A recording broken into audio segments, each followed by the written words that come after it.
Labour tensions over its position on Israel-Gaza. Where will refugees granted asylum be housed? And could Rishi Sunak be facing another by-election? This is Politics Live.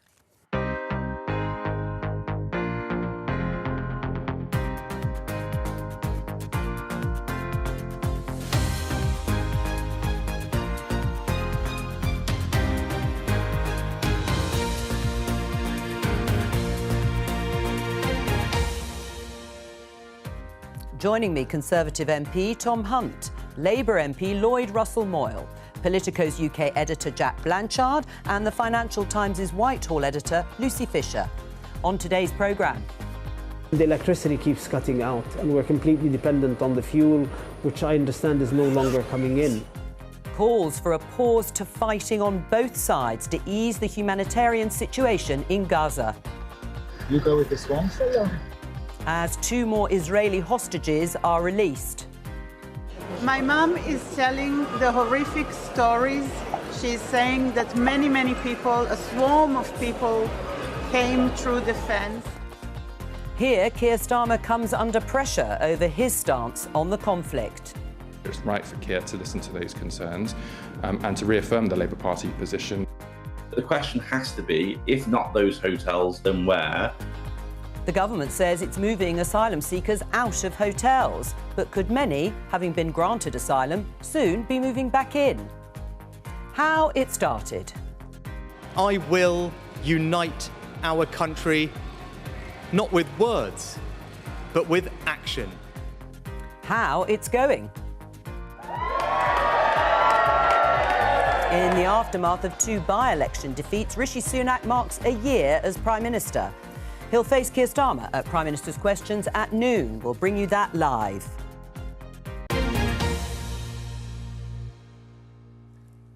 Welcome. Let's start with this story in The Independent. Rishi Sunak carries out Liz Truss' plan to axe cap on bankers' bonuses. The cap was brought in by the EU in the wake of the 2008 financial crisis. The cap on those bonuses will be lifted from the 31st of October, the regulator has said. My opening question to you all is, do you welcome it? Well, I mean, I welcome anything that encourages wealth creation in this country. You know, I think it benefits the country having a healthy, vibrant financial sector, and I think to have a healthy, vibrant financial sector, you have to attract talent from all over the world. I don't want anything in place, though, that incentivises the wrong kind of behaviour, and I think we certainly saw a bit of that for. Well, that's why it was put in place, wasn't it? I think ultimately it's about trying to get the balance right between attracting talent, but not doing anything that incentivises behaviour which is bad for the country. Right. Do you welcome it? No, I think that what's happening is Rishi is just delivering Liz Truss's pledges. Liz has said jump. Well, he might be, but do you agree with them? Liz has said jump and Rishi has said how high. And he is implementing this, which is totally unnecessary, totally the wrong policies for what we need. Now, what we need is a proper fair tax system that deals with this and other forms of income fairly across the board. Right. But this isn't a tax, is it? It's the cap on bonuses being lifted. It is a system that stops the amount that people can get from bonuses and shifts reward in a different direction. And at the moment, it was there to make sure that behaviours worked in the right way, and rather than tweaking it or improving it if it needed to be done, the absolute scrapping of it, I think, will send the wrong messages and won't particularly help, I don't think, the city grow as they desire. What do you make of the announcement? I mean, the politics of it are pretty interesting. It's a funny way to spend your first year of anniversary in office, isn't it? Like bringing in one of your predecessor, your not entirely popular predecessor's policy, and the optics of it are pretty grim. Like, bankers are generally not the public's #1 profession. They're right down there with journalists and politicians. We're vying for the bottom place. Exactly, proudly. So I think it's a strange one. They're obviously doing it because, as Tom says, they're trying to create some sort of boost for businesses. But I do think, you know, that it was brought in for a reason. Probably we'll find out if this is a really bad idea in about 10 years' time, if banks slowly get more and more reckless again. And it's quite hard to know at this point if that'll be the case. I mean, on the cap itself, it is interesting, the debate about whether it might attract investment or whether it might lead, yet again, to the sort of excessive risk-taking that triggered the EU to bring it in the first place. Yeah, look, this has been a review carried out by the Financial Conduct Authority and the Bank of England's Prudential Regulation Authority. They found that it was affecting labour mobility, damaging the competitiveness of the City of London. I've been quite interested that it was welcomed quite cautiously by finance bosses themselves when it was first raised by Kwasi Kwarteng last autumn. I think in part because they feared the public backlash that we're seeing in the past 24 hours. And also, they've had to permanently increase their staff salary already. They can't now row back from that. They're legally obliged to sort of to uphold those salaries. So they don't have as much room for manoeuvre with their current staff bodies. It makes a bit of difference with future hires for them. Let's take a look at this BBC headline. The Labour leader, Sir Keir Starmer, to meet Labour Muslim MPs amid tensions over Gaza policy. He will be meeting those MPs this afternoon after Prime Minister's questions. There's been growing frustration amongst a number of Muslim members of the Labour Party over the leadership's stance on the Israel-Gaza war. This is what Keir Starmer said on LBC a few weeks ago. Israel does have that right to defend herself, and Hamas bears responsibility. A siege is appropriate? Cutting off power, cutting off water? Well, I think that Israel does have that right. It is an ongoing situation. Obviously, everything should be done within international law. So that was Keir Starmer supporting Israel's right to defend itself after the massacre of 1,400 Israelis by Hamas, designated a terrorist organisation by the government here. That attack and massacre took place in the south of the country. But answering questions about then the siege by Israel on Gaza, a number of Labour councillors resigned, including Shaista Aziz, a councillor in Oxford. This is what she said. The government and the opposition need to call for an immediate end of lethal force inside Gaza, disproportionate force, which is illegal under international law. They need to call for an immediate ceasefire. We spoke to Shaista Aziz last week. Subsequently, Keir Starmer gave an interview to the BBC's Chris Mason, and said this. There are, innocent civilians in Gaza in a humanitarian crisis, 1 million children.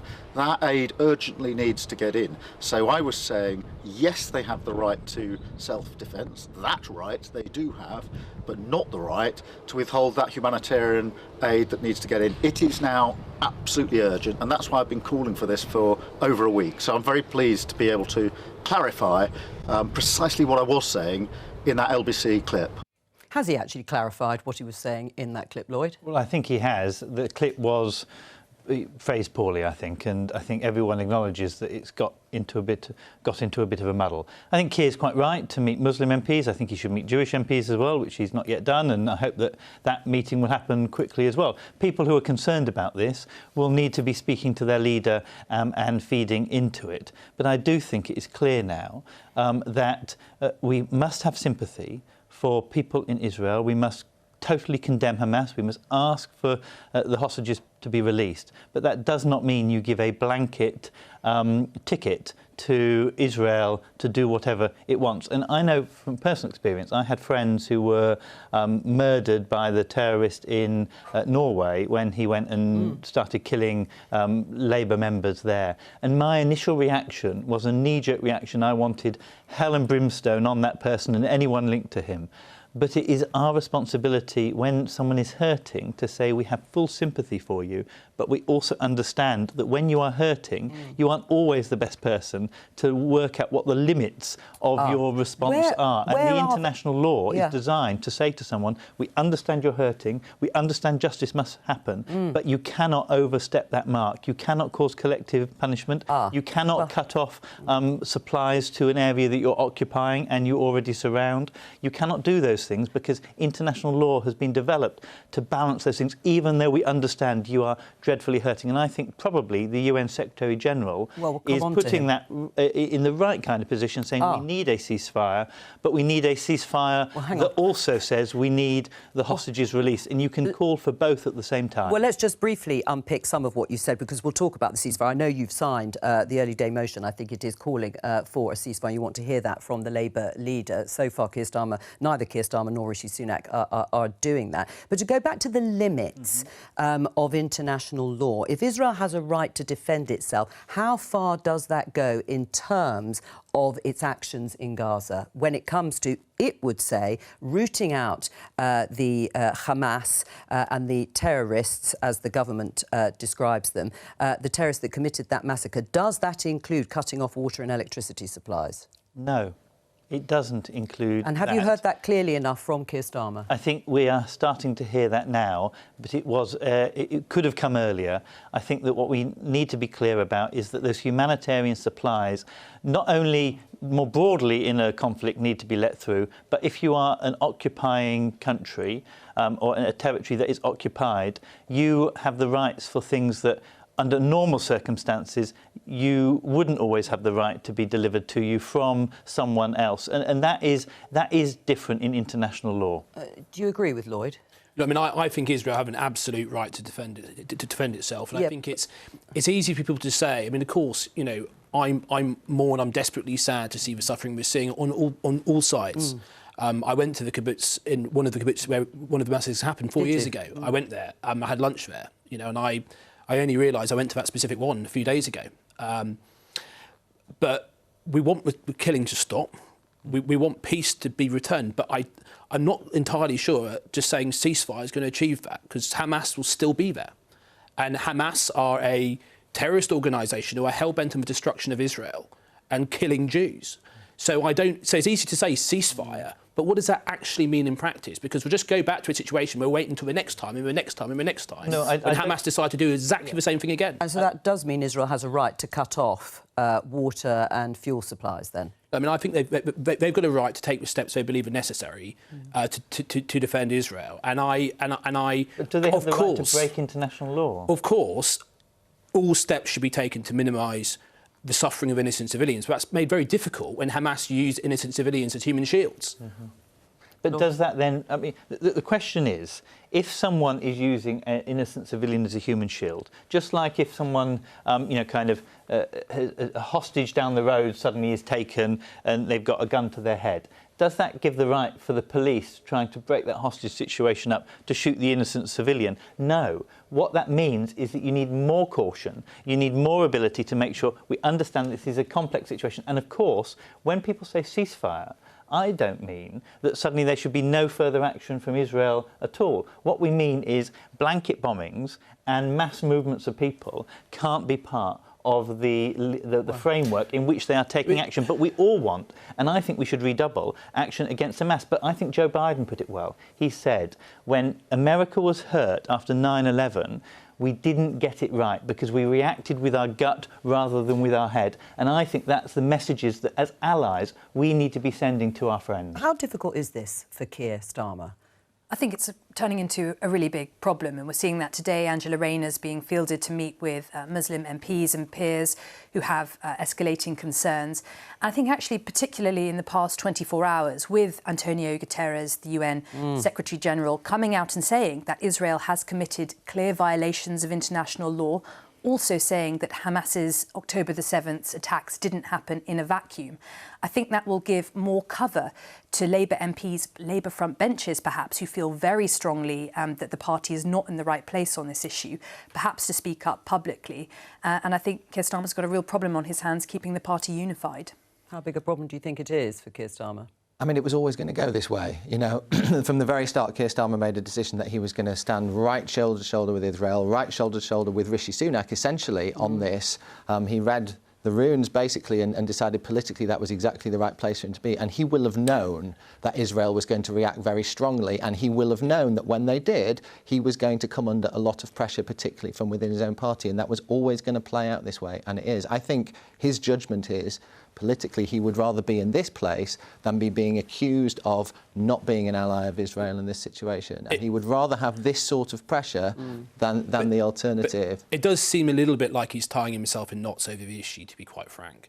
You know, and it is welcome that we have a Labour Party leader who is now describing Hamas for what they are, which is a terrorist organisation. Yeah, but let us not forget, well, Jeremy Corbyn described Hamas as friends. And we shouldn't forget that. And we shouldn't forget the fact that Keir Starmer tried to make that man the Prime Minister of our country twice.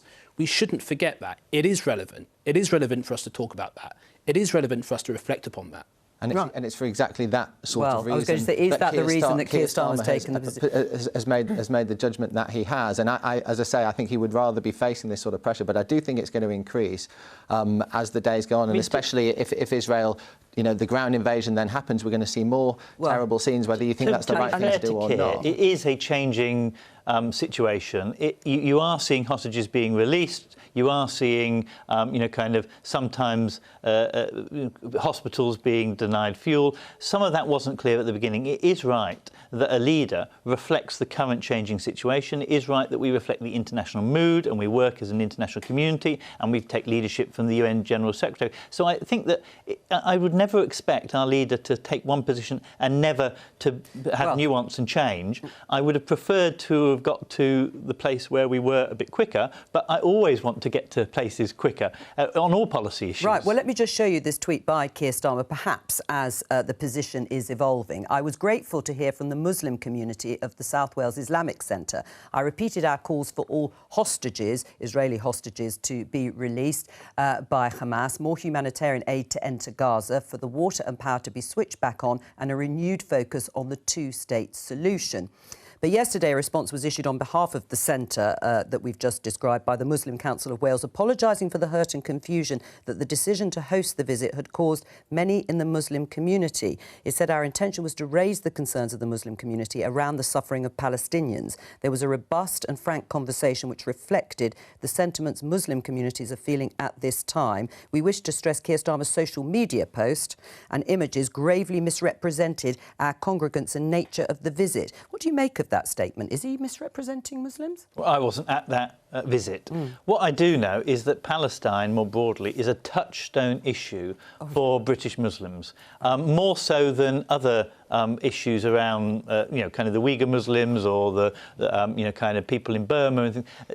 Palestine is a touchstone, and so it is much more intense. The feelings, the emotions here, and it's the same also, of course, with the Jewish community and Israel. And so it does require sensitive navigating. I think that's why it requires also leadership to say things like ceasefires, things like stopping hostilities are important to give humanitarian breaks in. But actually, on the basis of what don't hear then they feel like one side is being preferenced over the other, and that is of course always going to be difficult. It is very difficult to walk. It is. And I have no desire necessarily to be in the job of having to walk that tightrope. No, I'm sure you don't, as the rest of us might share that. But on that basis, do you think that Keir Starmer's at risk of losing Muslim support over this if it's such the touchstone issue, perhaps more than any other when it comes to foreign affairs?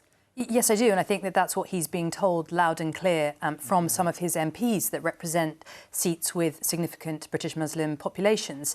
I think one other big problem that's emerging in Labour is the leadership's attempt to try and stifle debate, not allow local parties to even have debates that may see views that go against the leadership aired. I think that's another flashpoint that's going to erupt in coming weeks unless the leadership allows people to deviate from their line, or their line evolves more in step with what some British Muslims and some quarters of the left in the party think.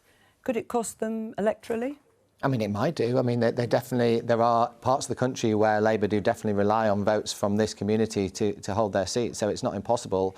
I mean, the election's obviously a year away, so it's very hard to make predictions like this far out. And it very much depends on how skillfully Keir Starmer handles the next few days and weeks, I would say. We saw Tony Blinken, the US Secretary of State, overnight talking about possibly the need for humanitarian pauses. Right. Now, once the United States of America is saying that, it gives cover to a lot of people who go, well, if the United States has got a very good thought here, and you might, if I was Keir Starmer, I'd be rowing in behind that. Well, and a pause, of course, is very different from a ceasefire in that sense. So let's just hear, because you both mentioned the UN Secretary-General Antonio Guterres and his comments yesterday that caused absolute fury in Israel and with Israeli politicians. He said, told a Security Council meeting that Israel had committed clear violations, while, of course, condemning the attack by Hamas, the massacre in the south of Israel. But let's just have a listen to the exchange.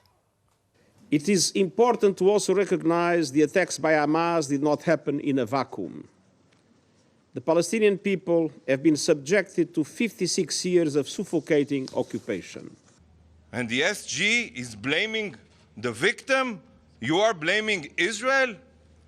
This is a pure blood libel. This is a pure blood libel, and I think that the Secretary General must resign.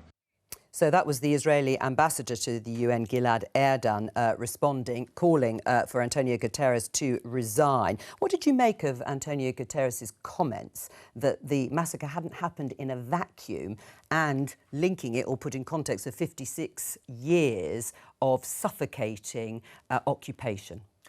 To put it baldly, I was quite surprised he took such a political line, you know, leading a body that needs to kind of try and keep all nations of the world on board. And now it's lost the confidence of Israel.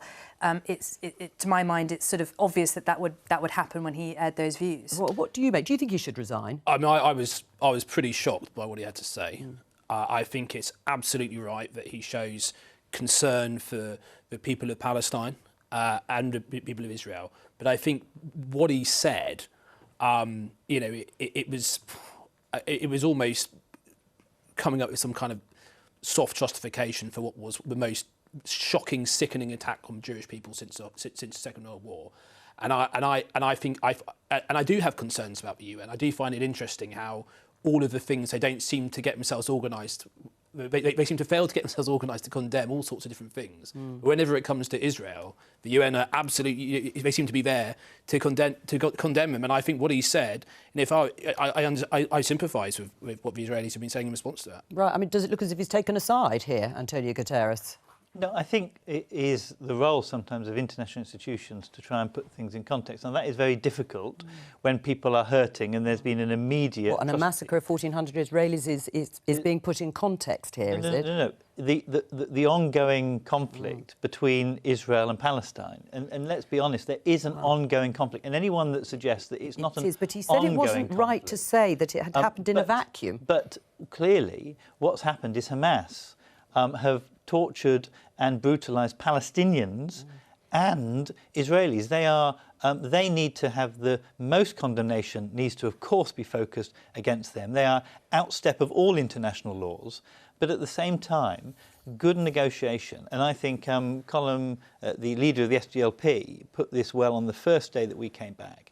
He said that, you know, awful atrocity is not solved by further awful atrocities. And they understand in Northern Ireland the only way you resolve this, in the end, is to do the difficult thing, which is to negotiate with people that are willing to negotiate. So that's not Hamas, but that is other Palestinians, to have a stable two-state solution. And that's what we all need to redouble and work to. And people who just want to say we need to be supporting one side or another in this, actually, I think you lose the innocent victims on all sides, the innocent victims of Hamas on all sides. I think the most charitable view of what he said was that it was an extremely poor choice of words and was incredibly insensitive. That is the most charitable view that I can come up with in response to what he said.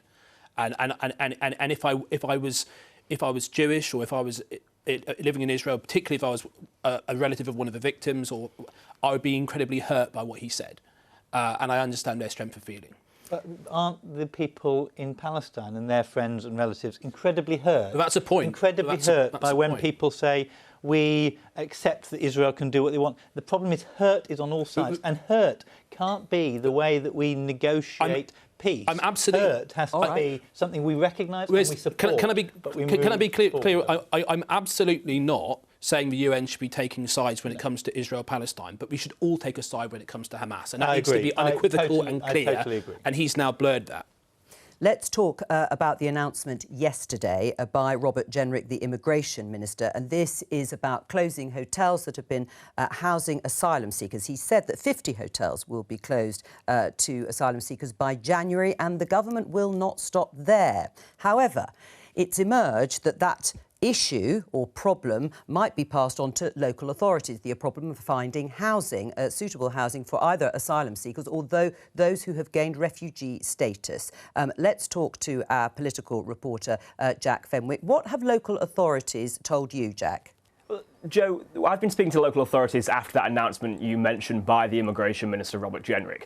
He told MPs yesterday that the government would stop using an initial group of 50 of these hotels that have been housing asylum seekers. We know that, thanks to a BBC Freedom of Information request, that as of the start of July, the government were paying for 380 of these hotels. A first lot of 50 are going to go, and Robert Jenrick says that more are going to stop being used after that.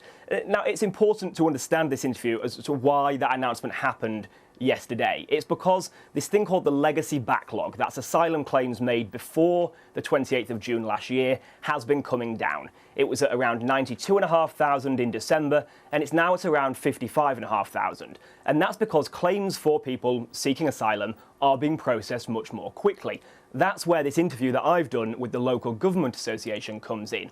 So Sean Davies, who is also a Labour councillor and chairs the Local Government Association, therefore speaks for councils across England and Wales, is concerned about the speed of those claims being processed.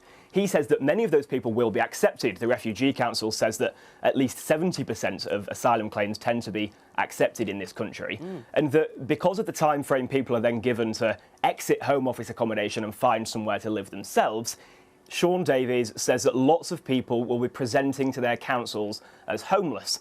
He's then worried that that means that pressure just moves away from the Home Office and onto local authorities, which is something he says many councils can't afford to deal with. Right. I mean, Jack, how will local authorities cope with the influx, obviously an increased influx of processed refugees looking for somewhere to live? So the numbers that the Local Government Association claim are involved are pretty big. They say that it's not just the people that have been in these hotels, but it's also Afghan refugees that could be coming here, and also potentially Ukrainian refugees who used to be paired with hosts, and maybe that's no longer happening.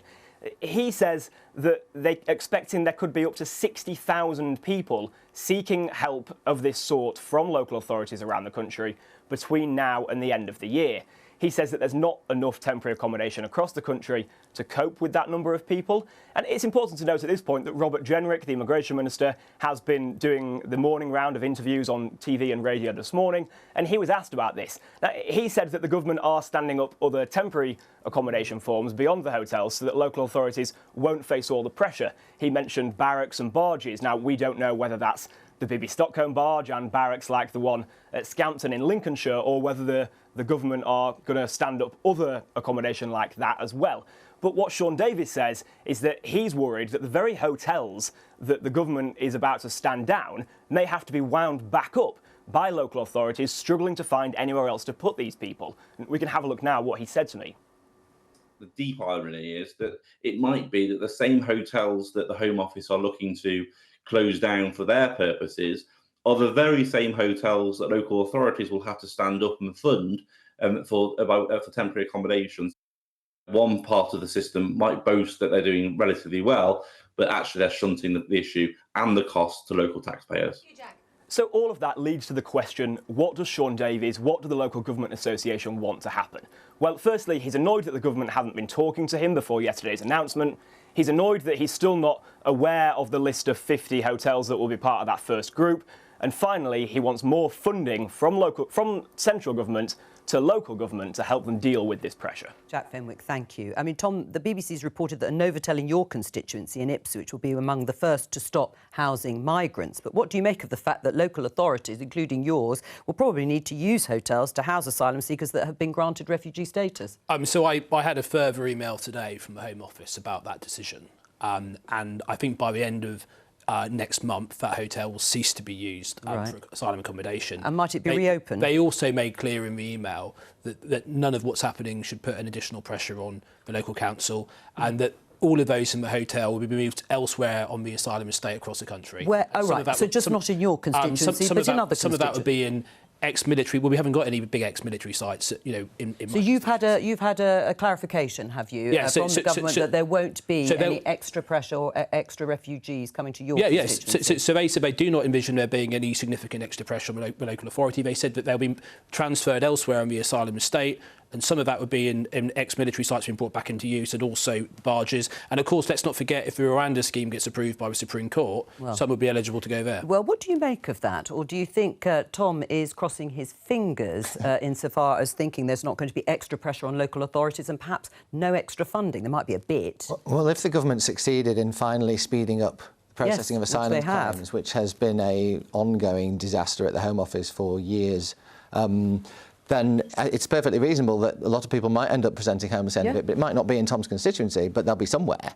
And you have to wonder if it's been thought through. Like, I don't know, but the government does not have a wonderful... And I don't mean this is a political point. Like, no. Our governments do not have a wonderful track record of joining these things up. And you could well imagine this becoming the next problem that nobody's really thought about. Right, but do you welcome the fact that the process is being speeded up successfully in terms of, I think it's an 80% success rate, resulting in perhaps up to 60,000 or so people gaining refugee status? Is that a good thing? The illegal Migration Act made it clear that if you arrive here illegally from another safe European country, France, you shouldn't be able to stay here in any right. But these are people, asylum seekers here at the moment. Are you pleased that the backlog is being worked through?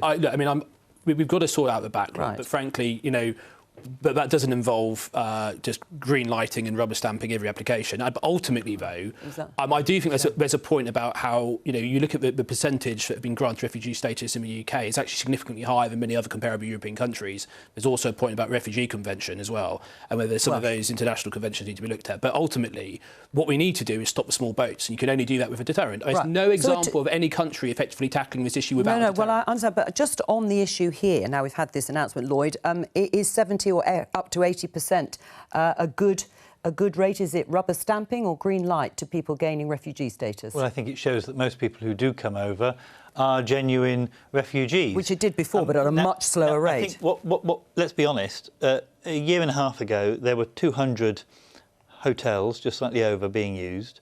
There are now just under 400 hotels being used.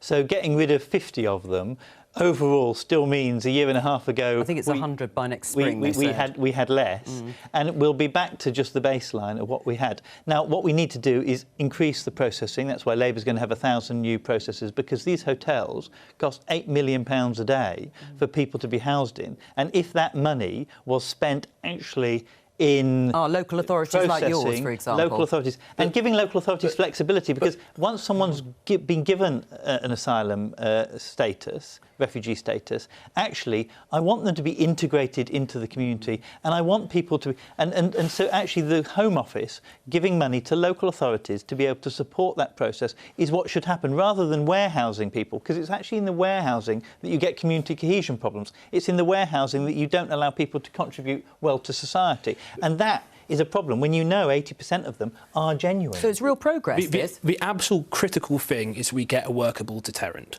I think it's interesting that the Labour Party said that even if the Rwanda policy is working, but what about the people... The story today is the people who are already here and where they are housed. You would welcome them to your constituency, although you say you're... I mean, what I think was particularly grating for many of my constituents, particularly during the cost of living pressures, when they were struggling to pay their energy bills, struggling to put food on the table, and they saw a load of... And they were all men in a 4-star hotel getting free meals, everything. Nice. So that struck at the heart of the fairness argument, and that angered many of my constituents. So I think, could you let me finish? Have you been to any of these hotels or these emergency accommodations? It's difficult if I can't finish. Hang on. But finish your point. And then but ultimately, it is right that we move people who are into basic, cheap accommodation. That's much better than putting them in 4-star hotels. It costs less, and I think it's much fairer, much more appropriate. Right. But ultimately, if you arrive here illegally, you should not stay here. These people were legal. These people are 80% plus actual refugees. So this whole illegal argument is complete misnomer. What we need to talk about is the people who are here, how they need to be housed and supported. And how they need to be housed and supported is proper integration into the community, but there needs to be funding behind that for local authorities to do it. You've talked about cohesion. Hang on. You've talked about community cohesion. I just want to play this, something you said, Tom, at a fringe event at the Conservative Party conference earlier this month. Let's have a listen. Being frank, it is not xenophobic to, when you walk into your town centre, to not want to feel like you're living in a foreign country. I don't think that makes you a xenophobe. I think that makes you somebody who wants to live in a community with shared values. What do you mean it feels like you're living in a foreign country? Well, look, I mean, ultimately, I think if you're, I think most people in this country would actually agree with that view. And I think the whole, yes, actually, I think they would do. And I think the key point here is integration. And I strongly believe that when you get integration, diversity is a power for good. It adds vibrancy to communities. But I think when you don't get integration, it's impossible. It's very hard to get shared values. And are you saying that's when it can become problematic. And that's how people feel in Ipswich? Actually, the comments I was making were in relation to somewhere else, which somebody in the audience raised. So actually, the comments were in relation to his place. Right. He mentioned, and he said, a mythical place. Well, he didn't say he was in the audience. But how would you know? Because if you do look at Ipswich, because we looked at it in the 2021 census, over 84% of people in Ipswich identified their ethnic group within the white category, and the English is their main, 88% in fact, of people speak English as their main language. So when you say something that feels like living in a foreign country... We have significant antisocial behaviour problems in our town centre, and a lot of the people carrying out those, whether it's for shoplifting or some other problems, but they've recently come here, and we have a problem with integration when it comes to one particular community. Right. Well, Tom, you were asked about this on Sky last night. I'll let you come back in a moment. But you were asked about this on Sky last night and asked for the data that actually backs up your claim that many of the thefts or shoplifting or, as you say, low-level crime issues, not all low-level, are committed by foreigners. Where is that data? So the police hold the data, but you know what I'd like to do. You know what I'd like to do to anyone who's questioning what I've said. Come with me to Ipswich. Meet me at the train station at Ipswich, and I'll take you to a dozen town centre shops. And you can speak to them, and they've got views from across the political spectrum, but they were all said exactly the same thing. And I met about 12 of them. I would say. And I've got a responsibility to represent my constituents. I've got a responsibility. Will you take Lloyd? Lloyd will come on Saturday to Ipswich. Let me have a look. If I'm there. Oh, OK, but give me a date. And by the end of the come back. Let's shake on a date. Say Saturday. So what am I doing? Well, you can do your diary things, but in principle, would you take Lloyd round, and will you actually find a date, Lloyd? I'm in Ipswich. Of course, I'm always in Ipswich at the weekend. I'm in Ipswich this Saturday, and Lloyd. We don't share the same political views, but actually I'm happy to speak to people on the ground. Exactly. So if you want to come to Ipswich and you'd rather be there than I'm free this Saturday, but I'm free next Saturday. And let us know, and then come back and tell us what you both found and what you discussed. So are you disputing what the 12 town centre businesses said to me then? No, well, I want because there's a police superintendent there in all those meetings. He's agreed to come and see for himself, and you can talk to them. Let's hear from them, and we can both come back to the show and report both of our interpretations. I think he just wants to come back on the show soon. Isn't it? Beautiful thing you've it is. It is. Right, well, I'll let you do it. I just want to get your comment, both Lucy and Jack, on the issue of, let's talk about the small boats briefly. Is Rishi Sunak making progress on this? Well, look, the numbers are significantly lower year on year at this point in the year. A large part of that, of course, is down to the Albania deal that he struck. However, he's nowhere near getting to the point of stopping the boats altogether, which is what he pledged. And one thing I'd just like to add as well, in the discussion about the importance of integration of people who settle in the UK permanently, the shutting the hotels has led to a huge explosion of fear that this is going to see homelessness rates soaring. The British Red Cross has said its refugee services have had a 140% increase in people seeking asylum or with asylum status reporting themselves homeless or destitute since the government changed its policy. If there's an outstreaming of people onto the streets or into very precarious temporary accommodation, research this month suggests that 50,000 asylum seekers could be on the streets by the end of this year. I mean, that's going to worsen the problems of community tension or lack of community cohesion that Tom has been talking about. Right, we have Prime Minister's questions in just over 5 minutes' time. It's a year ago today.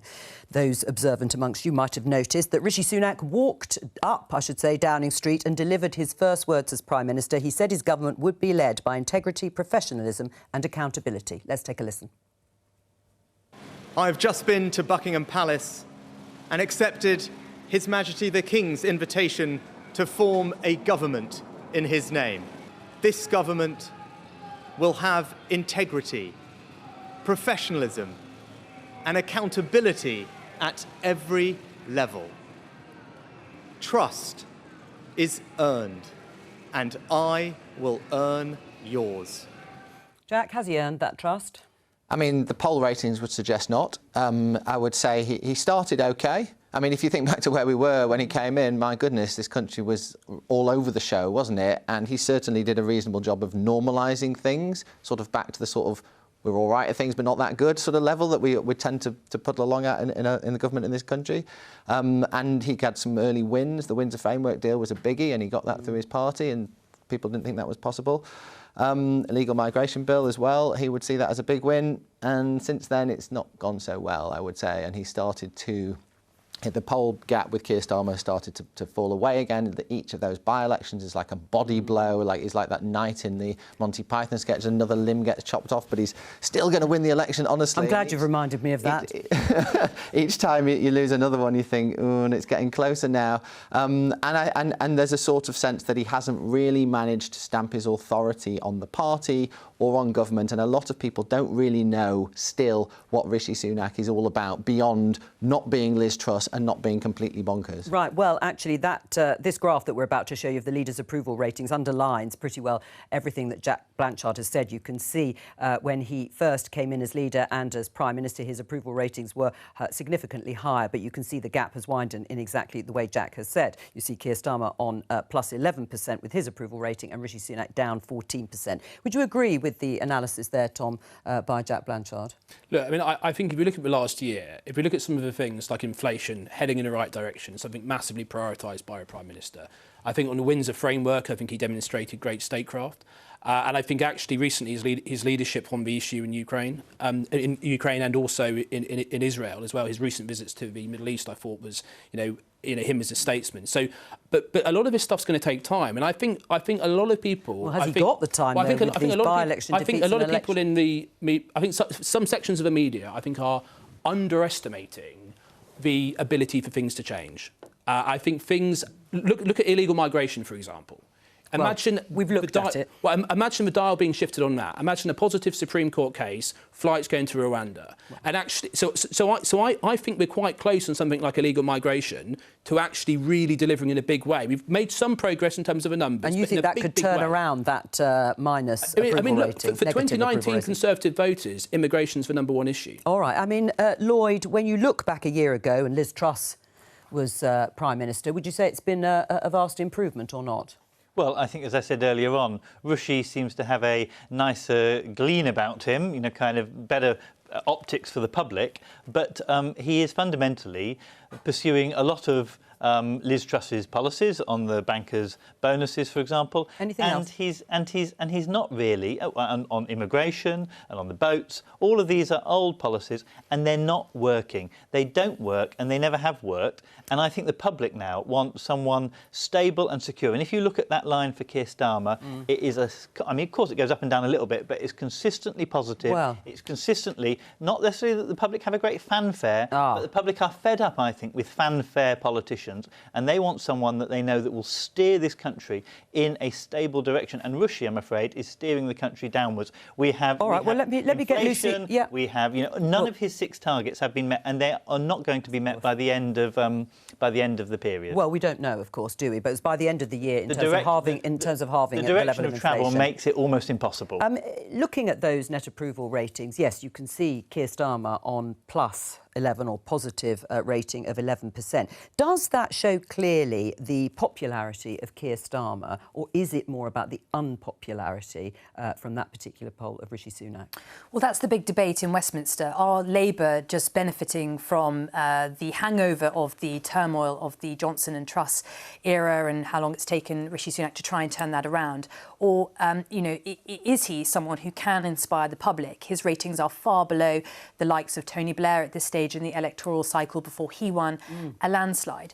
My personal view is that, it's often called the Keir crouch. When Keir Starmer feels on the back foot, he looks quite nervous. He resorts to this default furrowed brow, slightly whiny voice. When he's winning, after we saw him at the by-elections, on a more front foot giving his conference speech, he presents a very different demeanour, and one that I think will be a lot more appealing to the public. So if he can keep up this momentum, I think perhaps we could see his personal ratings do a bit better. Just to pick up on your theme of the by-elections and how damaging physically, metaphorically speaking, of course, they could be for Rishi Sunak. I think we can show you the headline in The Guardian, if we can't I'll read it to you. It says Labour prepares to force by-election if Tory MP Peter Bone is suspended. There it is. Party to encourage Wellingborough voters to sign petition if Commons vote to suspend Bone today. That is this afternoon. This is after he was found guilty of acts of bullying and one act of sexual misconduct, both of which he denies. He said he's done nothing wrong and he wanted to continue to serve the people of Wellingborough. How will you vote this afternoon? So I haven't read the entire report yet, and I will do that before I do vote. Right. And I think it's right that I do that. So you haven't made up your mind? I think it's right that I read the full report. Will you be voting to suspend Peter Bone? He appealed. The appeal was denied, so it's not like it's just the first judgment and there hasn't been an appeal process. Well, and my feeling is that we elect our colleagues onto those independent processes, and they have independent people on as well to make the judgment. I will be supporting their judgment. I think it's the right judgment, and I think that Peter Bone will not be probably the last that will be suspended and possibly a by-election in this Parliament. There are others down the line, and that's why Rushy would be better just to go to the voters now rather than having this drip effect in terms of a general election. Yeah. When would you like a general election to be? If if it was in your power. But I mean, I think the Prime Minister, particularly on things like the illegal migration, I want to see the Rwanda scheme implemented. I mean, it's not going to change. But so when would you like it? In May? Let's say it was May or October next year. It comes when it comes. It's up to a Prime Minister. Well, that we know. It comes when it comes. It's up to a Prime Minister. I'm ready for it. But there's this point we were talking about the by-elections. About whether there's been vast swathes of people who've gone from voting Conservative, voting Labour. My experience is that hasn't happened in vast numbers. They were disastrous. The last two by-elections were pretty disastrous. But it's about what lies behind that. And actually, there's a huge number of undecided voters, and our voters who are currently saying... well, that's clear. Let me just get from the commentators. When do you think this general election is going to be? You're going to have time when you go and visit Tom in his constituency to chat. History would suggest that when a Prime Minister is losing, then the general election comes as late as humanly possible because they love clinging on to office. Because why wouldn't you? May or October? I think October. There's an optimism bias. They'll hope that something comes up. Let's go to PMQs. One, please, Mr. Speaker. Prime Minister. Mr. Speaker, I know that the sympathies of the whole House are with all those affected by Storm Babbitt, and in particular the friends and families of those who lost their lives. Mr. Speaker, this morning I had meetings with ministerial colleagues and others. In addition to my duties in this House, I shall have further such meetings later today. Thank you, Mr. Speaker, and can I join the Prime Minister in expressing my sympathies to all those affected by the recent storms. But, Mr. Speaker, 2 million people just cannot be sustained from 20-odd aid lorries. Utter catastrophe is being unleashed in Gaza. Doesn't the Prime Minister now see that only a humanitarian ceasefire can bring about the scale of emergency aid that is needed? Of course, Israel has a right to defend itself in line with international and humanitarian laws, but we must also speak out when those laws are breached. So surely he agrees that depriving 2 million civilians, 1 million children of food, of water, medicines and fuel is not in accordance with international law. Will he press Israel to restore the supply of these essentials for the sake of innocent civilians and the future of the entire region? Well, Mr. Speaker, it's important that we do everything we can to get humanitarian aid to those who need it in Gaza, which is why on Monday we announced a doubling of our international aid to the region, and why the Development Minister is actively engaged with our partners on the ground to ensure that that aid gets to those people as quickly as possible. Albert Coulson. Thank you, Mr. Speaker. Double child rapist and murderer Colin Pitchfork had yet another parole review hearing only a few weeks ago. I thank the Justice Secretary for having listened to me and engaged the reconsideration mechanism rule. Now, I know the Prime Minister doesn't have any decision-making role within the Independent Parole Board. It's independent of government, but it is a wing of the executive. It is not the judiciary. Now, does the Prime Minister agree with me that men who rape and brutally murder young women, as Mr Pitchfork did to Dawn Ashworth and Linda Mann in my constituency, does he agree that generally, as a point of principle, these sexual offenders should remain in prison for most of their natural lives? I agree with my honourable friend that the public should be confident that murderers and rapists will be kept behind bars for as long as is necessary to keep the public safe. And that's why we're reforming the parole system. Our victims' bill will mean that minimising risk and protecting the public are the sole considerations in parole board decisions. It will also give the Justice Secretary the power to step in on behalf of the public and take a second look at decisions to release the most serious offenders, including murderers and rapists. And last week we announced that we will be introducing longer sentences for dangerous criminals. For the most heinous crimes, life will mean life. We come to the Leader of the Opposition, Keir Starmer. Can I join the Prime Minister in his comments about all those affected by these storms? Can I start by welcoming the new member for Mid-Bedfordshire? The first Labour MP ever to represent those beautiful towns and villages. He defied the odds, history, and of course the fantasy Lib Dem bar charts.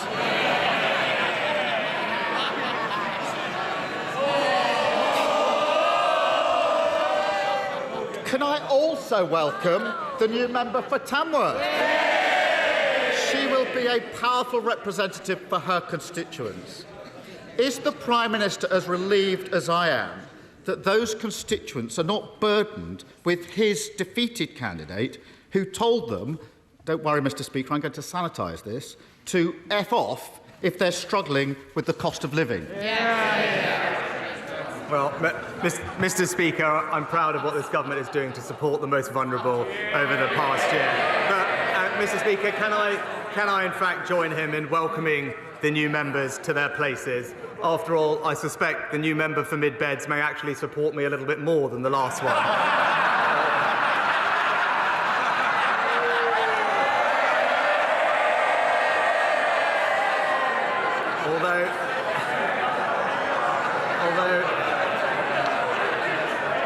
Although I did notice that the new member said that they will be opposing new housing in their local area, while the new member for Tamworth claimed that they will protect green spaces. I would urge them to have a word with their leader, because that's not exactly his position, Mr Speaker, although with his track record of U-turns, who knows what his housing policy will be next week. Well, so much for being the change candidate. He can't even distance himself from those appalling comments. But I do have to ask him, where on earth does the Prime Minister think his candidate got the idea in the first place that throwing expletives at struggling families was his government's official position? Prime Minister. Well, Mr Speaker, let's just look at the record of what this government is doing to help those people. Paying for around half of a typical family's energy bill over the last year, support worth over £1,500. For the most vulnerable in our society, receiving £900 in direct cost of living support, record increases in the national living wage, record increases in welfare, and this winter, Mr Speaker, pensioners to receive an extra £200 or £300 alongside their winter fuel payment to help them through what we know is a tough time. All of that, Mr Speaker, significant support funded by this government, all of that would be put at risk by Labour's reckless plans to borrow £28 billion a year. He keeps boasting about how great things are. The voters keep telling him he's got it wrong. But I can see why the Tamworth candidate thought he was just following government lines. Annalisa and her 2 children lived in their home for 8 years. In May, they were kicked out with a no-fault eviction notice. Despite his government's pledge to scrap no-fault evictions, this week the Prime Minister crumbled to the landlords on his own backbenches and killed the policy. What message, other than the message delivered by his candidate in Tamworth, could Annalisa possibly take from that? Prime Minister. Mr Speaker, we've taken significant action to help renters like Annalise and others. We've capped holding deposits at 1 week. We've protected tenants from rip-off tenancy fees, delivered almost 500,000 affordable homes for rent, and halved the number of percentage of substandard homes in the private rented sector, and strengthened local authority enforcement powers, because this government is delivering for renters. But we are also, Mr. Speaker, trying to ensure the new generation can buy their own home. So perhaps he can explain to Annalisa and thousands and millions of others why, when we brought forward plans to unlock 100,000 new homes, he stood in the way of that.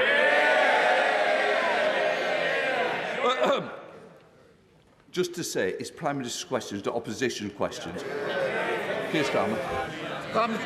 Sorry, Prime Minister, it is Prime Minister's questions. I don't need you nodding against my decision. Well, I'm sure Annalise and her children who've now been evicted will take great comfort from that non-answer. Emma and her teenage son saw their mortgage go up by more than a quarter. They may think this is funny. This is real life. After 16 years of dutifully paying their mortgage, for the first time she's having to choose between new shoes for her son and putting the heating on. All because his party crashed the economy, pushing mortgage rates to their highest levels in decades. He says ignore all that. Ignore the fact that the guilty men and women responsible are standing again as his candidates and still setting his policy. Can he not see why Emma might think that his party is telling them exactly where to go? Mr. Speaker, he keeps talking about the mini-budget. I won't ask him a question, Mr. Speaker. Well, I will just point out he did actually support 95% of the things in that mini-budget, which I didn't, Mr. Speaker. But again, he's had a whole summer to get on top of the details. He's still ignoring the fact that rising interest rates are a global challenge. They are at their highest level in America and Europe for more than 20 or 30 years. Mortgage rates have doubled in America, trebled in Europe. Now, what we do want to do to help mortgage holders is ensure that they can use the mortgage charter that we've agreed with the banks. And thanks to the steps that we've taken, someone with a £200,000 property with about £100,000 left on their mortgage could save over £350 a month and lock in a new deal 6 months before theirs ended, and repossessions will be prohibited for 12 months from the first missed payment. He might have missed that policy is twice as generous as Labour's. Absolutely tone deaf. In every cafe, pub and supermarket in Britain having the same conversation. We can't afford that. Put it back on the shelf. It's too expensive. He is completely oblivious, just patting himself on the back. Emily and Jamie have worked hard and saving for years to buy their own home. They were nearly there last year, but he scrapped house building targets because his backbenchers pushed him around. House building has fallen off a cliff, shattering the simple dream of home ownership for people like Emily and Jamie. Can the Prime Minister now see that actually his candidate in Tamworth was just loyally following the party line? Prime Minister.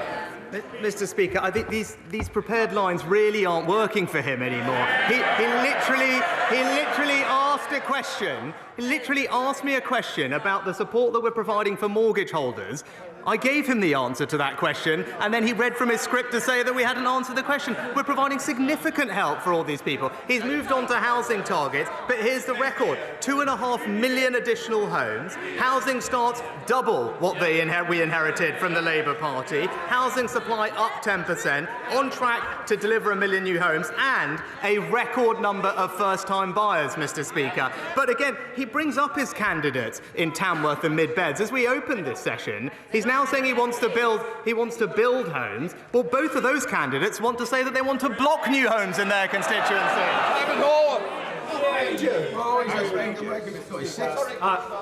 Tell us more about them. Thank you, Mr. Speaker. Mr. Speaker, across our country, the British people are rolling up their sleeves and getting on with it, doing their best in the face of a punishing cost of living crisis and a government that has abandoned them. abandoned renters at risk of being kicked out, abandoned mortgage payers struggling to make ends meet, abandoned those who dream of owning their own house. The truth is, his candidate in Tamworth summed up perfectly just how his and his Tories are treating the British public. So will he just call a general election and give the British public the chance to respond, as they did in Selby, Mid-Beds and Tamworth? They've heard the government telling them to F off, and they want the chance to return the compliment. Mr. Speaker. Prime Minister. Mr. Speaker, look, as we saw with his recent decisions on actually building new houses, politicians like him always take the easy way out, Mr. Speaker, whereas we're getting on making the right long-term decisions to change this country for the better on net zero, on HS2, on a smoke-free generation, on education and energy security. Contrast that to his leadership. Too cautious to say anything and hope that nobody notices, Mr. Speaker. Let me tell him, come that general election, the British people will.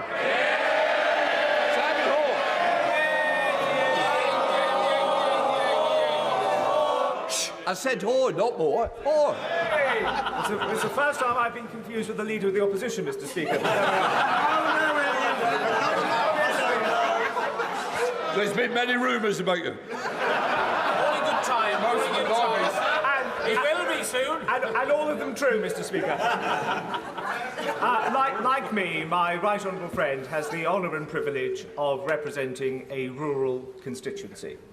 I'm sure he, like I, occasionally feels a certain degree of frustration that whilst progress has been made in this area, the rubric of funding formulae for things like the Environment Agency, local government, the police and education still fails to adequately reflect the difficulties and challenges of delivering public service in rural areas. Can my right honourable friend, the Chancellor and the wider government use the opportunities of both the autumn statement and the forthcoming budget to explore these issues further, to give a better delivery of service for his constituents and for mine? Can I thank my honourable friend for raising this important issue on behalf of both his and my constituents. It's vital that we have the same high-quality services in rural areas as well as our towns and cities. I am pleased to tell him that we're providing £95 million through the Rural Services Delivery Grant to help rural councils achieve exactly that. We are currently reviewing the police funding formula, and I remember working with him to ensure that the national funding formula for schools does take account of the differing characteristics of schools and their pupils. But we will continue to keep all these things under review, and I agree with them entirely. Our rural communities must be given the same funding and public services as everyone else in our country. SNP Deputy Leader Murray Blatt. Thank you, Mr. Speaker. Yesterday, the UN warned that hospitals in Gaza had just 48 hours of fuel left to keep their electricity going. That was 28 hours ago. The electricity runs out tonight. Now, we have a human responsibility to all the people in Gaza, but we have a particular responsibility for UK citizens, some of whom are in those hospitals with no food, no water, no medicine and no way out. So I want to ask the Prime Minister, how much worse does the situation have to get before he will join us in calls for a humanitarian ceasefire? Mr. Speaker, from the start, we have said that the first and most important principle is that Israel has the right to defend itself under international law. Our support for that position is absolute and unchanged. But from the start, we have also said that we do want British nationals to be able to leave Gaza, and that we want hostages to be released and for humanitarian aid to get in. And we recognise that for all of that to happen, there has to be a safer environment, which of course necessitates specific pauses as distinct from a ceasefire. And we discussed this with partners yesterday evening at the United Nations. And we have also been consistently clear that everything must be done to protect civilians in line with international law and continue getting more aid flowing into Gaza. Murray Blatt. Mr. Speaker, the growing calls for a ceasefire is also about calming the situation in the broader region, especially the West Bank. UNICEF has reported over 2,000 fatalities and over 5,000 injured children since the conflict began due to unrelenting attacks. If we ignore this, we risk pouring petrol on a fire in a place that only requires a spark to ignite. Can the Prime Minister understand that joining calls for a ceasefire is now the best and maybe the only way to stop this conflict escalating beyond all control? Mr. Speaker, we do have to remember that Israel has suffered a shockingly brutal terrorist attack. Hamas is responsible for this conflict and has the right to protect itself in line with international law. As the UN Charter makes clear, we will continue to urge the Israelis to follow international law, whilst we also have to remember that Hamas cruelly embeds itself in civilian populations. But we are doing everything we can to get aid into the region. I'm pleased to say an RAF flight left the UK this morning for Egypt carrying 21 tonnes of aid for Gaza. The relief supplies include over 75,000 medical kits, solar lights, water filters for families and warehousing equipment. Our team are on the ground ready to receive. We will continue to do everything we can to increase the flow of aid, including fuel, into Gaza. Thank you, Mr. Speaker. In the matter of Wally's Quarry, my constituents in Newcastle-under-Lyme have been utterly let down and failed by the Environment Agency. Not only have they failed to prosecute a rogue operator for the repeated breaches of their permit, we now learn that all of their monitoring equipment for the last 7 years, including in your constituency, Mr. Speaker, has been grossly under-recording levels of hydrogen sulphide by a factor of approximately 2 or 3 times. That's the monitoring equipment that people have been relying on to tell them that their air is safe and clean to breathe. Given everything that's happened, we really need to see some proper action now. I've had enough with the EA, and my constituents have too. So will the Prime Minister do everything in his power to get a grip on this failing organisation? Well, my honourable friend is absolutely right to raise the concerns of his constituents. The Environment Agency's criminal investigation is ongoing, so I hope he can understand that I can't therefore comment further on it. But with regard to his concerns about the measurement inaccuracies, I have been assured and checked the Environment Agency is working swiftly to understand the scale of the problem. The Environment Secretary is currently monitoring the situation, and I have asked that she keeps my honourable friend regularly updated. Colm Eastwood. Mr. Speaker, a few short months ago the world came to Belfast to celebrate the Good Friday Agreement. At the heart of that agreement was the realisation that we could not use violence as a tool for revenge or to achieve our political aims. As 1,400 Israelis and almost 6,000 Palestinians lay dying and dead, when will the Prime Minister say enough is enough? When will he call for a ceasefire? When will he tell Israel to stop meting out collective punishment on the people of Gaza? And when will he and other world leaders insist on a political solution that involves a Palestinian state for the Palestinian people? Well, Mr. Speaker, as I said, an important principle is that Israel does have the right to defend itself under international law to ensure that attacks like this, which were brutal and horrific for their citizens, can't happen again, and we continue to support that position. But as I said from the start, we've also wanted to ensure humanitarian aid can go in and hostages and nationals can come out. We recognise that that means there has to be a safer environment, which of course necessitates specific pauses as distinct from a ceasefire, and we discussed exactly this with our international partners yesterday at the United Nations and will continue to do so. And as I made clear on Monday, we have doubled down on our efforts to find a better future for the Palestinian people. It's been a feature of all our diplomacy in the region, and we will continue to give all our efforts to making that happen. Robbie Moore. Thank you, Mr. Speaker. For too long, Bradford Council have failed to represent the best interests of my constituents, whether it be their catastrophic failures on children's services, their inability to invest our own council tax back into Keighley and Ilkley, or their refusal to instigate a review into child sexual exploitation across the Bradford district. Local residents and I are fed up of being ignored by Bradford Council, and we want out. So will the Prime Minister meet with me to discuss my case for leaving Bradford Council and creating our own unitary authority which better represents Keighley and Ilkley, putting our priorities first? Prime Minister. Well, Mr. Speaker, I know my honourable friend is a passionate campaigner on this issue, indeed even introducing a private members' bill earlier on it this year, and I agree with him that his council should be working to ensure that it delivers good services for all its residents, including his constituents. I will certainly arrange for the relevant minister to discuss his concerns further, and as he didn't do it, maybe I can plug his event this afternoon, I believe, in the Jubilee Room, the Keighley and Ilkley showcase, where perhaps the minister can come to discuss it in person then. Graham Morris. It's just a year ago now that the new Prime Minister promised to unite our country, not with words, but with action. Quite rightly, voters make a judgment on actions.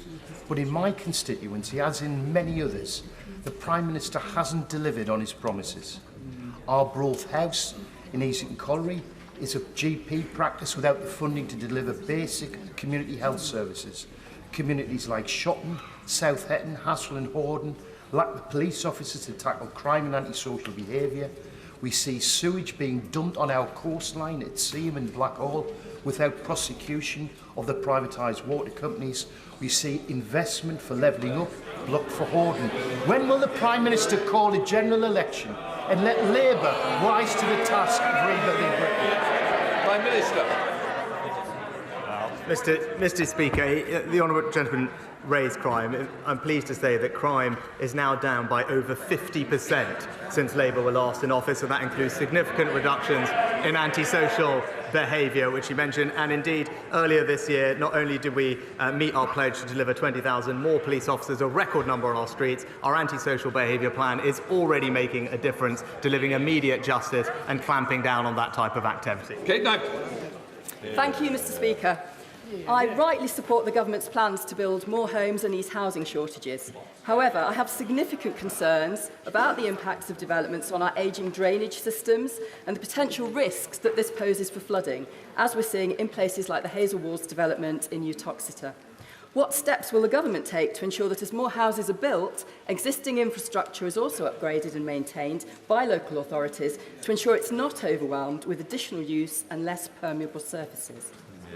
Prime Minister. Mr. Speaker, as my honourable friend knows, our traditional drainage systems are under increasing pressure, and that compares with the benefits of sustainable drainage systems, which work in a different way. It was already a requirement that sustainable drainage systems should be given priority in any major new developments and developments in flood risk areas. But earlier this year, we committed to requiring sustainable drainage systems in all new developments, in top of DEFRA's Plan for Water, which puts a statutory duty on water companies produce plans to set out how they will improve, maintain and extend our robust and resilient wastewater systems. Charlotte Nettle.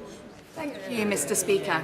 This morning I hosted the MS Society and people living with multiple sclerosis to hear about their experiences accessing personal independence payments. 10 years on from its introduction, people with MS and other fluctuating conditions are still too often being denied the support that they deserve to manage the extra costs of their condition and to retain their independence for longer. 22,524 people with MS have signed a petition calling for a full review of PIP for fluctuating conditions, which is on its way to Downing Street right now. Will the Prime Minister listen to their call? Mr. Speaker, I'm very sorry to hear about the experiences of those suffering with MS that she mentions. I'll ensure the Work and Pension Secretary looks at their concerns and writes to the Honourable Lady. Sir Peter Bottomley, Father of the House. We know some duck serious questions today, aiming for electoral advantage in the future. Can I note that the Prime Minister prefers to take decisions that will benefit the country now and the longer term, so that we can have more jobs, better education and a shared prosperity? Prime Minister.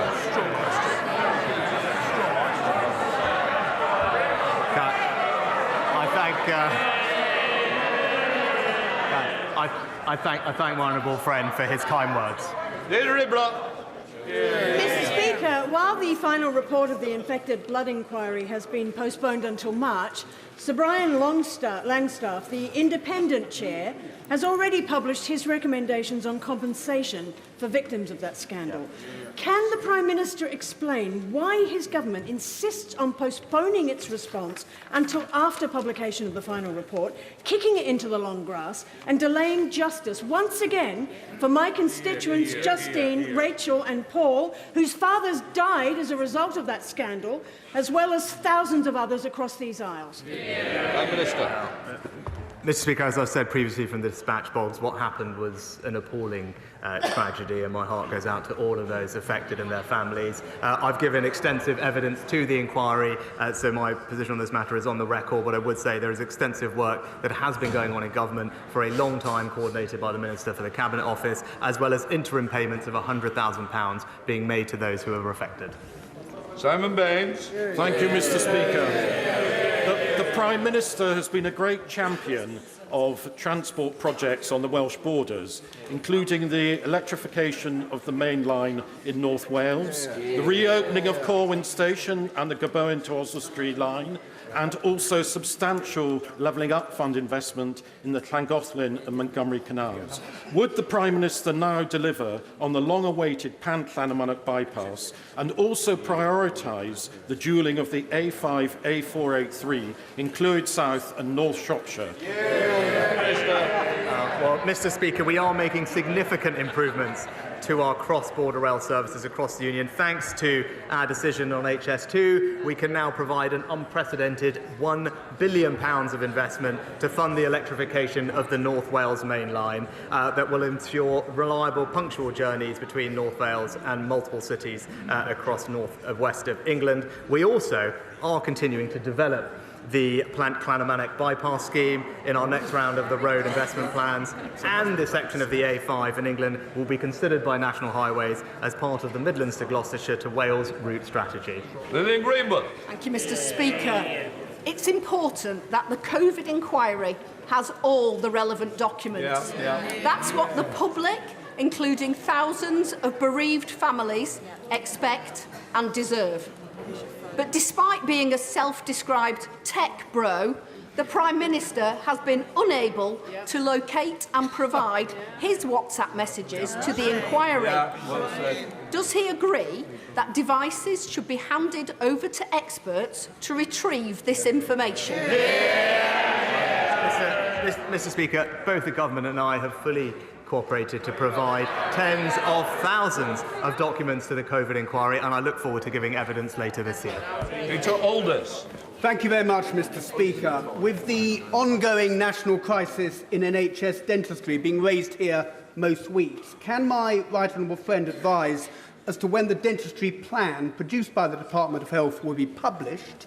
And can he ensure that any clawed back unspent funds are ring-fenced for NHS dentistry so as to deal with emergencies and to help clear the backlog? Mr. Speaker, we're investing £3 billion into NHS dentistry, and the reformed dental contract is helping to improve NHS access for patients. In the last year, I'm pleased to say NHS dental activity also increased by almost a quarter compared to the year before, but the forthcoming dental recovery plan, which will be out shortly, will include action to incentivise dentists to deliver even more NHS care. Ruth Gabriel. Thank you, Mr. Speaker. It is an honour to be elected to this place, and the standards by which we are expected to abide matter. So does the Prime Minister accept that it was ill-judged for him to fail to declare to Parliament that companies linked to his wife had benefited to the tune of £2 million from a fund he had set up as Chancellor? Will he correct the record now? Shocking. Mr. Speaker, it's worth bearing in mind that the Labour frontbenchers backed the Future Fund when it was introduced. Indeed, they were calling for more funding for it, not less. The House will be aware of my wife's shareholdings in various British startups, as that's her career, which are on the record, and I'm happy to put on the record again. But it is worth bearing in mind that the Future Fund helped over 1,200 different companies. Neither the government nor the British Business Bank chose any of those specific investments. It was open to any British firm that met the criteria. Thank you, Mr. Speaker. The UK is at risk of being left behind on hydrogen engines, hydrogen ice. The EU and the USA are now recognising hydrogen combustion engines as zero emissions and are supporting their industries as all viable zero carbon technologies will be needed, particularly for our HGVs, according to the RHA. So I'm working with Borg Warner Fenia on ice and many MPs because this is crucial for UK jobs, skills and manufacturing. Will my right honourable friend commit to urgently extending the scope of the Automotive Transformation Fund industrialisation grants to include hydrogen engines so we win the ice race? Well, Mr. Speaker, the government is determined to ensure that the UK remains one of the best locations in the world for automotive manufacturing. Hydrogen fuel cells and their upstream supply chain are already in scope of the ATF, and support for this fund has enabled Johnson Matthey's £60 million investment in Hertfordshire to develop hydrogen technologies. But I am told by the Minister that DBT are continuing to look at the future possibilities for renewable hydrogen and will consider the fund's eligibility in light of the new developments in this space. Yasmin Qureshi. Thank you, Mr. Speaker. There's an email in my inbox from a constituent who has family in Gaza. It reads, "My heart can't handle this anymore. We are being massacred, relentlessly bombed, homes are being destroyed, no water, no food, no electricity. Save the Children reported that one child is killed every 15 minutes. And as I speak, the lives of 130 babies in incubators are in danger if fuel does not reach their hospital in time. This is collective punishment of the Palestinian people in Gaza for crimes they did not commit. How many more innocent Palestinians must die before this Prime Minister calls for humanitarian ceasefire?" Well, Mr. Speaker, I welcome that there is, in fact, unity across these dispatch boxes on Israel's right to defend itself in face of an unspeakable act of terror. But it is also clear that we must support the Palestinian people. They are victims of Hamas too. Hamas uses innocent people as human shields, and we mourn the loss of every innocent life, people of every faith, of every nationality, and we are working as hard as we can to get as much humanitarian aid into Gaza as quickly as practically possible. Final question, Dr. Dan Poulter. Thank you, Mr. Speaker. Last week, Suffolk experienced its worst local floods for over 100 years, with communities in and around Needham Market, Framlingham, Debenham and Wickham Market particularly badly affected. Homes and businesses have been destroyed. And Suffolk, the community, has rallied together in a very stoic and pragmatic way to support those in need at this very difficult time. But what longer-term support can the Prime Minister offer to the people in Suffolk, those businesses and homes that have been affected by these floods, to help them to recover and rebuild? Well, flooding is a devastating experience, and I extend my sympathies to all those affected, including those in his own constituency. I'm pleased to say that that's why, through the flood recovery framework, we are confirming additional financial support for those households and businesses most affected. This will include a £500 grant for households, council tax discounts and business rates relief of up to 100% for 3 months. Small and medium-sized businesses will also be eligible for £2,500 business recovery grant and up to £5,000 grants for flooded homes to make them more resilient for future flooding. We recognise the heroic efforts, Mr. Speaker, of local councils like his and emergency responders everywhere who have been working tirelessly in affected areas. They have our thanks, and we also stand ready to consider any requests from councils for support in their recovery efforts. That completes questions. To the end of this week's session of Prime Minister's Questions. It's the first one since the by-election defeats. Labour won both of those seats. They were pretty stunning victories for the Labour Party, and Keir Starmer welcomed his new MPs. Let me welcome guests for this part of the show, for the government. In fact, you've been here an awful lot in this studio. Andrew Bowie, Energy Minister, he's the only one allowed out at the moment by Conservative Central Office. And for Labour, Nick Thomas-Symonds, Shadow Minister without portfolio for the BBC, our Chief Political Correspondent, Henry Zeffman. Welcome to you. What did you make of it? There was something of a slight sort of reset, if you like, to use that word, following those by-elections. Very bruising for the government and for Rishi Sunak, and there'll be a certain amount of pressure on him. But Keir Starmer returned to cost of living broadly. It feels like politics is back. If you remember Prime Minister's Questions last week, which was the first one after the party conference season, it was an unusually unified session of Prime Minister's Questions. You had Keir Starmer talking about what's happening in Israel and Gaza and broadly agreeing with Rishi Sunak.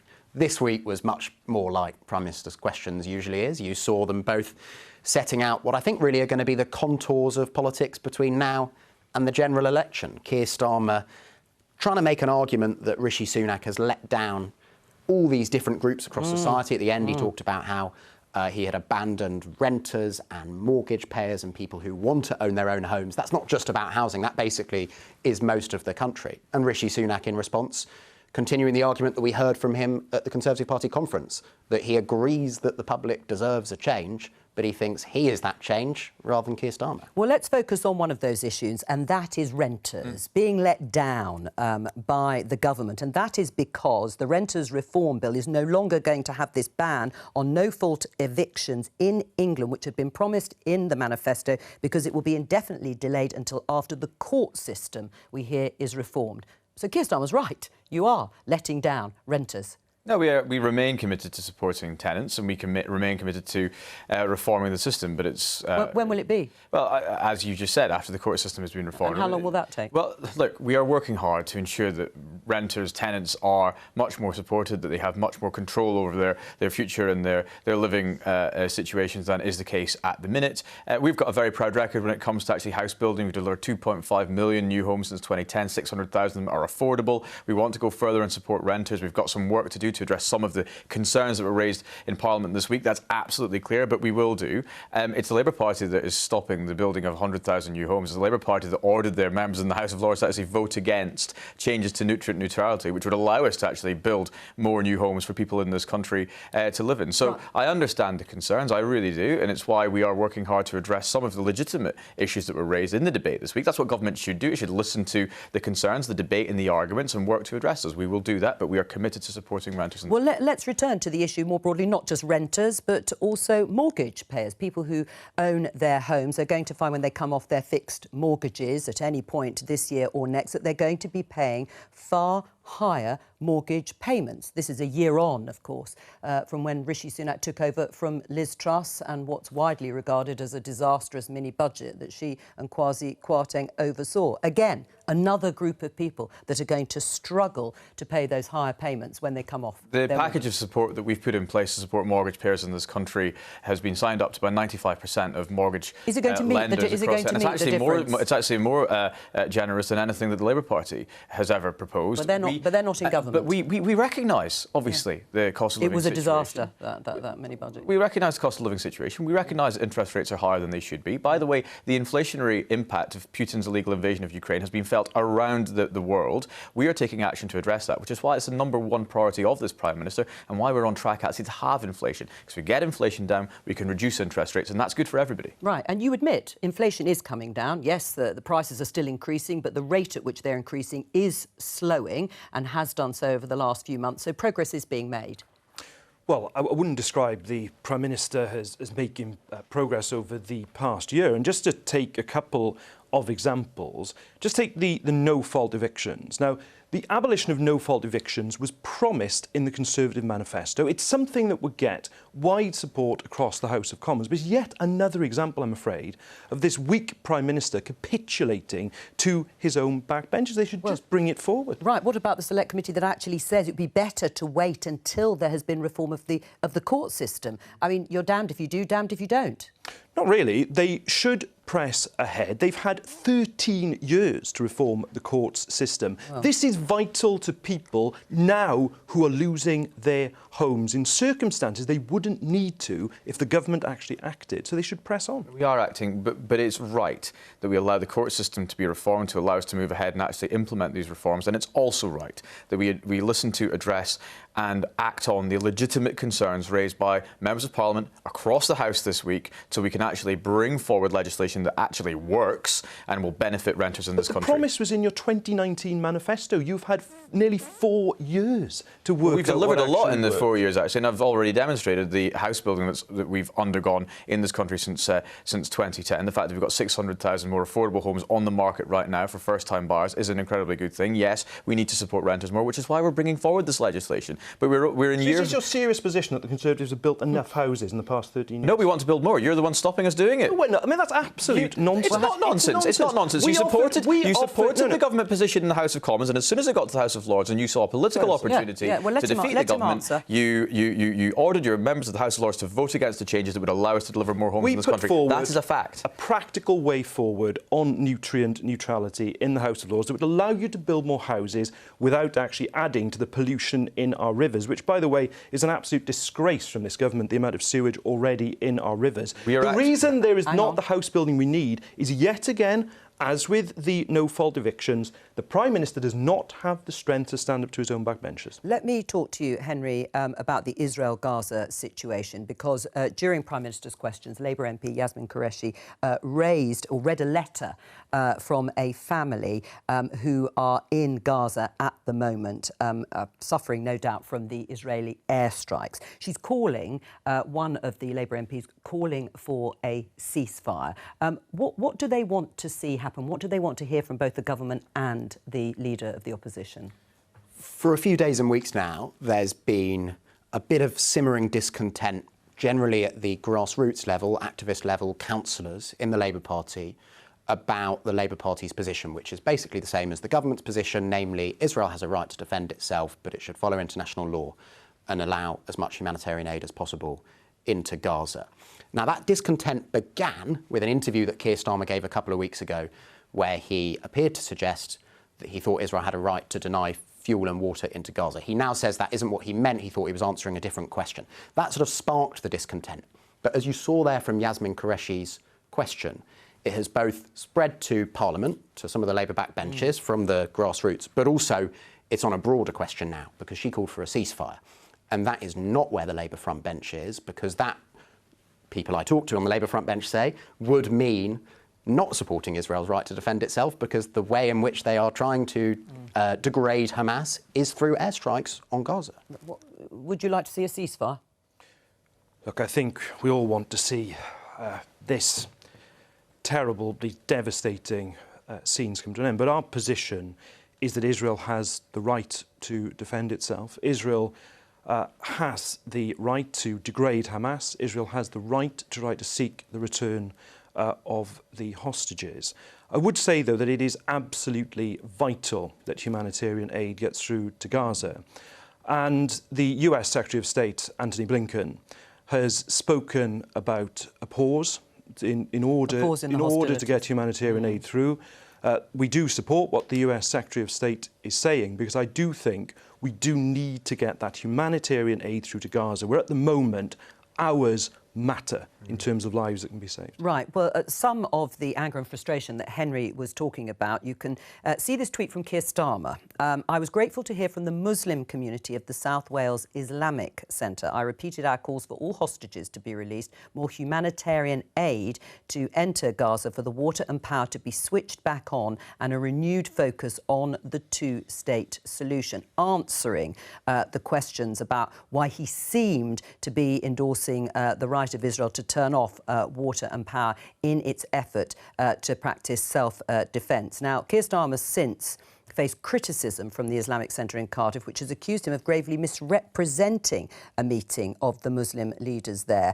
The statement says, our intention was to raise the concerns of the Muslim community around the suffering of Palestinians. There was a robust and frank conversation which reflected the sentiments Muslim communities are feeling at this time. We wish to stress Keir Starmer's social media post that we showed, and images gravely misrepresented our congregants and the nature of the visit. Should Keir Starmer apologise to the South Wales Islamic Centre? Is he sorry for the hurt caused? Well, Keir has already, subsequent to the tweet that you've just read from, Jo, put out further tweets beneath it, setting out very clearly that he was there to listen to the stories of the humanitarian catastrophe that's happening. So that's already been done by Keir. And I think it's just very important to understand that the devastation that is going on, the lives are being lost. Keir was there to listen, and I think it was important that he did go to listen, and that's what he's made clear in the subsequent tweets to that. Right, listen but not change his position. Well, no, Keir's position that he set out, I think Keir has been right throughout this in terms of his position, but his position both that Israel has the right to defend itself. I mean, Hamas could release the hostages, and they should release the hostages, but also calling for that humanitarian support. That's been the consistent position. I mean, it's a cross-party motion, Andrew, so Conservative MPs have also signed it, calling for a ceasefire.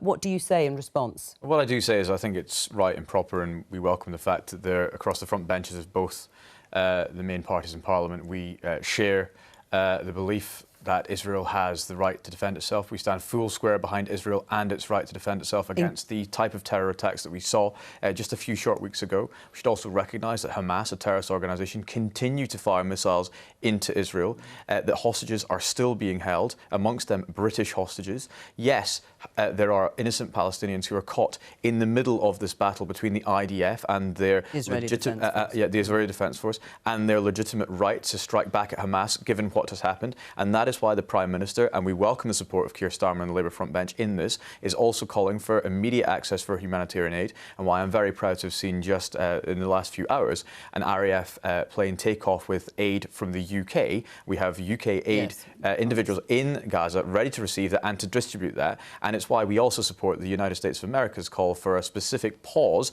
not a ceasefire, but a specific pause to allow for that humanitarian aid to reach where it is required. Just briefly, we talked about the row between Israel and the United Nations Secretary-General Antonio Guterres, who said that the massacre by Hamas did not happen in a vacuum, and that there had been 56 years of suffocating occupation. The Israeli ambassador to the UN has called for him to resign. Should he resign for those comments? I'm not going to get drawn into the comments of the UN Secretary-General. I think that, as I said, what we've got to recognise is that there is a deep level of hurt and pain within Israel, and indeed within the Jewish community around the world at what happened just a few short weeks ago. And we've got to recognise that Israel, within the bounds of international law... You've talked at length about the situation, but you have no response to the comments, very clear comments made by Antonio Guterres. Our response is that we continue to support Israel's right to defend itself within international law, and we are calling for, alongside the United States of America, a situation which will allow the humanitarian aid so he was wrong. You didn't agree with those comments. Palestinians. The comments of the UN Secretary-General are for the UN Secretary-General to defend. We're continuing to stand full square behind Israel and to support humanitarian aid to get those and the UN? Innocent Palestinians. Of course, we're confident in the UN. The United Nations is the forum to have those discussions. I'm not going to get drawn in the individual comments by the Secretary-General. I think we need to focus on the actual situation. Well, the Israelis are furious. The Israelis are furious, and they've called on him to resign. What do you think, Nick Thompson? Is it enough to say I have no opinion or view or won't comment on what Antonio Guterres said? I just don't think it's helpful for us to be getting involved. And I think the crucial thing here is we need the United Nations, Israel, Egypt, ourselves, the UK, the United States and other countries to be working collectively together to get that aid that's required into Gaza. And I don't think it's helpful for us to start stoking that particular... Well, I don't think you have to stoke it. I think it's there already. I mean, either you agree with what Antonio Guterres said, or you agree with Israel that those comments were outrageous. I think there's a chance that we can get distracted by an argument over language within the UN, when what we really should be doing is focusing on getting that aid in, as well as defending Israel's right to defend itself. Let's talk about Peter Bone. We discussed it briefly before Prime Minister's questions, because MPs are expected to vote this afternoon on whether to approve a 6-week suspension for Peter Bone later today, after he was found to have committed acts of bullying and sexual misconduct against a member of staff. He denies all of that. The BBC has spoken to the former member of staff. We're joined by political correspondent Hannah Miller, who spoke to Peter Bone's accuser. Let's just have a listen to the former member of staff. Peter's behaviour was erratic. His temper was often explosive. Like a pendulum, he'd go from one type of kind of personality to another. It was very hard to predict. They call it a siege mentality in terms of the relentless shouting, the screaming, the hitting. I entered Parliament with a lifelong dream of wanting to be in politics. I went in with all this hope and excitement, and then it became this horrid, brutal, dark experience that left me a broken shell of the young man I once was. And the voice was by an actor there of the former member of staff. Let's talk to our political correspondent, Hannah Miller, who spoke to Peter Bones's accuser. Hannah, the complaint against Peter Bone from his former aide was first made in 2017. Why has it taken so long for this investigation to conclude? Well, yes, so as you say, it was 6 years ago that the complaint was first formally logged with the Conservative Party. It did seem initially, the complainant said, that there was some progress. In the first year or so, the Conservative Party found that there had been a potential breach of its code of conduct, and the process was supposed to move on from there. But then everything seemed to go quiet. The former assistant spoke to us about feeling like he was being ghosted by the Conservative Party. He says he tried to find out what was going on, but felt that he was being left in limbo. Eventually, after 4 years of waiting, he turned instead to Parliament's Independent Complaints and Grievance Scheme, which had been set up in 2018 to try to deal with these kinds of complaints. It was only when they actually contacted the Conservative Party that the Conservative Party's investigation seemed in some ways to come back to life. But at that point, the complainant decided that he would withdraw from the Conservative Party's process, partly because he wanted to go ahead with the ICGS investigation instead, partly, he says, because he was led to believe that it would be an adversarial hearing that would involve going face to face with Peter Bone. Now, the Conservative Party says that's not necessarily the case. There might have been some discretion in that situation, but it has admitted that there were delays to the processing of this investigation, and it's also said that its investigation, its processes have since been updated. Right, I mean, Hannah, Peter Bone was promoted, though, to Deputy Leader of the House of Commons in July 22, whilst under investigation. Do you know how this happened? And that is something that you really can't get away from in this case. This was the dying days of Boris Johnson's government. He had resigned as Conservative Party leader, but he remained on as Prime Minister for the leadership race to get underway. The complainant suggested to us that he found the decision to promote Peter Bone to be deeply disrespectful, but he said he wasn't necessarily particularly surprised by it. We have a political system that rewards loyalty to the leader, he suggested, and he doesn't necessarily think that it's something that Boris Johnson would have considered when these decisions were being made. We did try to put that to Boris Johnson. He hasn't responded to our requests for comment, but I think it does raise wider questions about the culture when those kinds of decisions are being made. Hannah Miller, thank you very much. Why was he promoted, Andrew? Well, I mean, that is a question for the government of the day and Boris Johnson. I was not a part of that administration, so I have no explanation as to why that decision was taken. What I will say is what this individual has been through is horrific. Nobody should go into work and experience the level of bullying and abuse that this young individual received. It's heartbreaking as a young person who did come into politics like that, who worked in a parliamentary office both in the UK and in the European Parliament, to hear somebody's dream of working in politics shattered in the way that it was, and that we do have to acknowledge the system obviously was not working when this complaint first went in. I am assured that the systems that have been put in place by the Conservative Party post this are much more robust, much better, and indeed that the parliamentary system that we introduced back in 2019 is a much better system than the one that existed before. But it's right and proper that all of this bullying, this harassment is rooted out. There is no place for it in British politics, right. And I am glad that eventually, albeit after a period of years, this individual situation has come to... Right, well, on the basis of what you said, I mean, this is 2022, so, I mean, it's much more recent than the change in processes that you have just been outlining there. So there are questions, aren't there, still to answer in terms of the delays to the process, and the so-called improvements didn't work. Someone like this, you know, who's been found guilty, he denies it, was promoted. I think the investigation actually began many years before 2022 in terms of the appointment of Peter Bone to the government. Yeah, but he was promoted in July 2022. Yes, absolutely. That's a question you would have to ask the Prime Minister. Will you be voting to approve the suspension? The government doesn't have a view on this. It's a free vote of members of Parliament across the House. We don't even know if there will be a vote. What I will say is this report was horrific. Well, how would you vote? I would vote for the suspension. Right. Yes. Let's just go back to the beginning of our conversation, which was the aftermath of those by-elections, defeats for the government. And I mentioned the word reset. What is going on in terms of all the chatter about a reshuffle? Yeah, it's the only thing that any MP I've bumped into in Parliament over the last couple of days wants to talk about. That's not true. Well, I didn't bump into you, Andrew, but your colleagues who I did wanted to know what I was hearing, because there is suddenly a lot of chatter about a reshuffle. And you can understand why, because a government which is in trouble in the polls has limited and wants to project a narrative of change, has limited ways in which to do so. And it's had the party conference where Rishi Sunak presented himself as the change candidate, but he's still got a cabinet and, to an extent, a broader ministerial team, many of whom are holdovers from the Liz Truss government or indeed from the Boris Johnson government, because his imperative when he became Prime Minister was to soothe the divides in the Conservative Party rather than necessarily pick the team that he would have done with a free hand. So I think it's coming sooner rather than later. I don't think it's imminent, but there is clearly a lot of discussion going on at the top of government. You've been defending the government an awful lot. In fact, this must be your third appearance on Politics Live after a marathon appearance on Thursday night.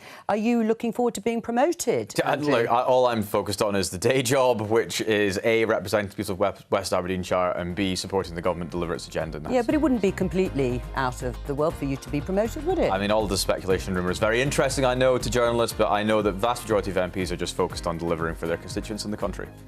All right, then. That's all we have time for. I will be back tomorrow with more Politics Live at 12:15, but thank you to all of my guests for joining me. Good afternoon.